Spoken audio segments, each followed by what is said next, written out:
Мен Бакалбай Эркинбаев атындагы орто мектебинин тарых мугалими Каримжанова Гүлсана.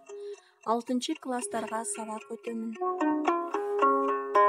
Саламатсыңарбы балдар? Экранга карап бир жылмайып алабыз.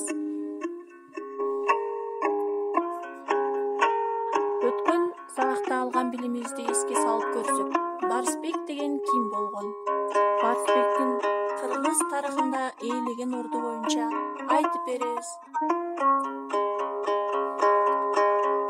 Кана балдар, көз каранды деген сөздү кандай түшүнөсүңөр?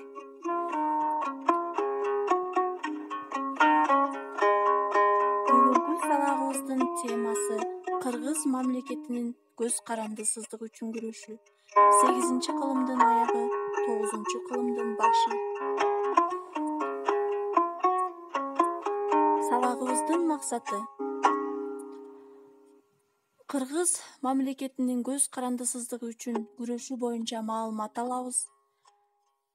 Тема боюнча өз оюбузду эркин айтуу менен бирге чыгармачыл ой жүгүртүүбүз, логикабыз калыптанат.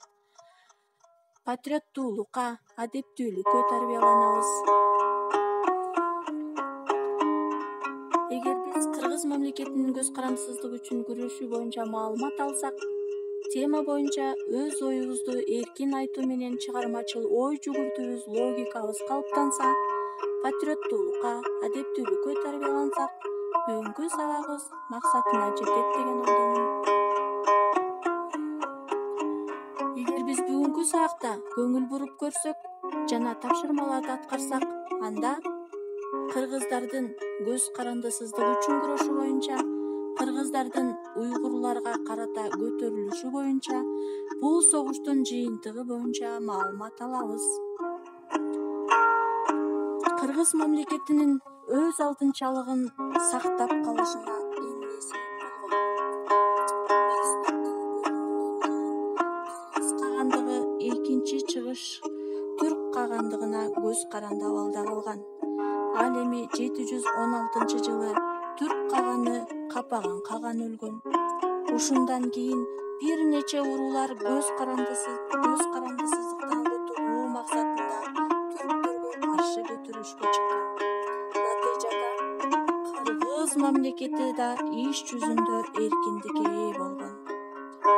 Демек, эркиндикти сүйгөн намустуу кыргыз эли 710-711 жылдары согушта жеңилгени менен өзүнүн көз карандысыздыгын тез арада калыбына келтирип, Борбордук Азиядагы татыктуу катыша алышкан. Өзүңөр картада көрүп тургандай, 744-жылы уйгур каганды баштаган. Буга каршы 751-жылы кыргыздар, чиктер, огуздар келишип уйгурларга каршы чыгышкан.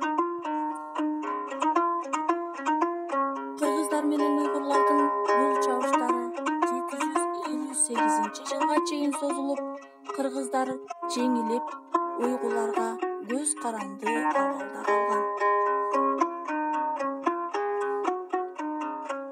Кыргыз башчысы Каган титулунан айрылган жана кыргыз мамлекети алсыраган. Кийинчерээк кыргыздар күч топтоп 820-жылы дагы көтөрүлүшкө чыгышкан. Бул көтөрүлүш 20 жылга созулган. Бул жолу кыргыздар эркиндик үчүн гана күрөшпөстөн, уйгур кагандыгын басып алып, Борбордук Азияга үстөмдүк кылуу максатын көздөшкөн. Балдар, мына ошентип кыргыздар көз карандысыздыгы үчүн 20 жыл аралыгында согушуп, жеңишке жетишти.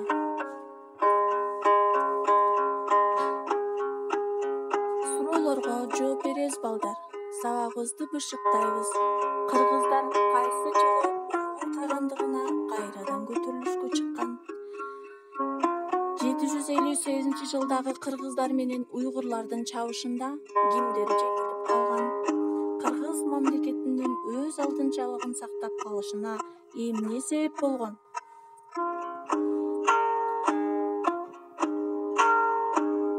Үй тапшырманы аткарабыз балдар. Бул схема, көрсөтүлгөн схеманы компьютерлерибизге түшүрөбүз, жазып, кайрадан иштеп көрсөтөбүз. Көңүл бурганыңыздарга үчүн чоң рахмат.